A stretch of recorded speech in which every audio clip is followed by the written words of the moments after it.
Ang $1 po ni John Quincy Adams ng bansang United States of America. Yan po ang topic na pag-uusapan natin pagkalipas lamang po ng aking maiksing intro.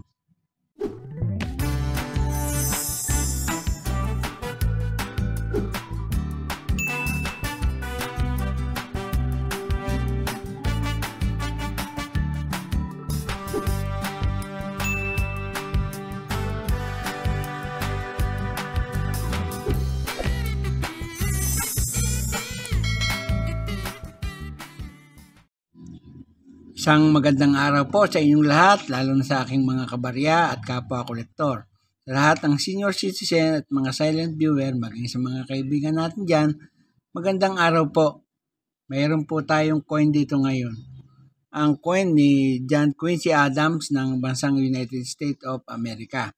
Ito po ay isang commemorative issue.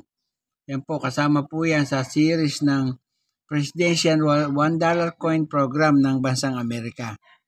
Pag-usapan po natin. Sa obverse na bahagi po ng baryang ito ay makikita natin ang larawan ni John Quincy Adams na nakaharap ng bandang kaliwa pero parang nakaharap sa atin.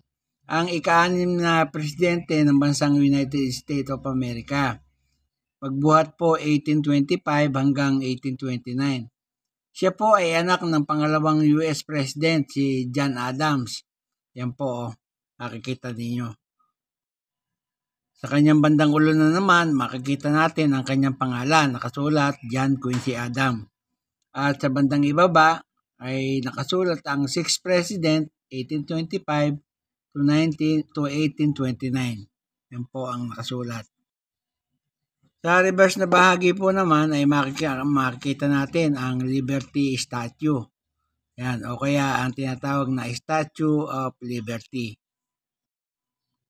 Sa bandang kaliwa niya ay may makikita tayong denomination. Ayan po, $1. Yung pong script na nakasulat ay United States of America. Yan po. Yan po ang simbolo ng United States of America. Yung Statue of Liberty. Ang engraver po niyan ay si Don Eberhart. Yan po. At ang edge niyan ay makikita natin, yan, naka-engrave ang salitang ng kanilang motto. Yan po. Para po sa kanilang security features. Yan po ang nakasulat sa edge ng kanilang barya. At mababasa po natin ang katagang E Pluribus Unum, In God We Trust. Yan po, 2008. Yan po. Ang translation po niyan ay Out of Many One, In God We Trust, 2008. Yan nga pong barya na yan ay pinagawa sa 3 pagawaan ng barya sa bansang Amerika, United States of America. Yung una po sa Denver, United States Mint of Denver, United States of America. Pangalawa ay sa Philadelphia, United States of America din. At pangatlo, sa San Francisco Mint, United States of America din. Yan po. Yan nga pong barya na yan ay nanggaling sa United States of America. Ang panahon ay Federal Republic, magbuhat 1776 hanggang sa kasalukuyan. Circulating commemorative coins po yan. Ang taon 2008. Ang value po ay $1. Kung i-convert natin sa Philippine peso, 58 pesos po.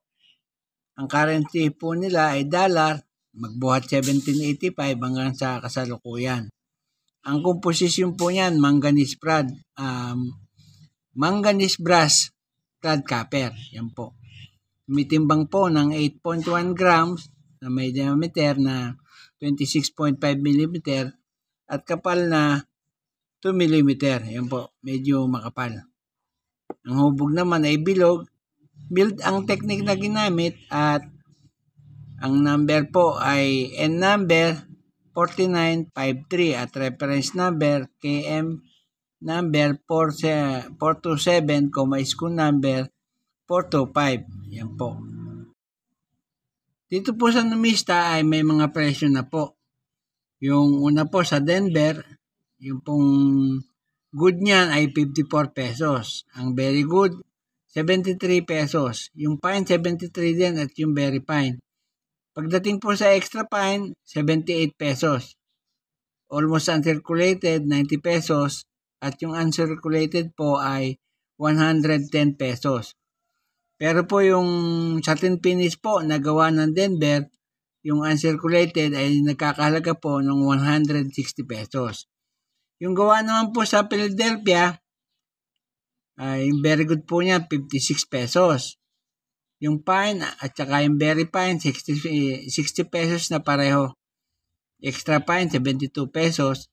At yung almost uncirculated ay 100 pesos.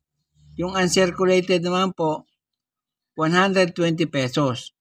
Tapos po yung satin finish ng gawa ng Philadelphia ay 110 pesos. Tapos yung gawa ng San Francisco na proof coins, nakakalaga po yan ng 200 pesos. Yan po lamang at wala nang iba. At bago po ako matapos sa aking content ngayong araw, nais ko po muli kayong pasalamatan sa inyong walang sawang panonood. Saka po, shoutout na rin po sa inyo, lalo na sa aking mga kabarya at kapwa kolektor. Shoutout po sa inyo. Shoutout po sa lahat ng senior citizen at mga silent viewer, maging sa mga kaibigan natin dyan. Shoutout po sa inyo. Yung pong mga subscriber na unti-unting nadagdag sa aking channel. Salamat po ng marami sa inyo at shoutout po.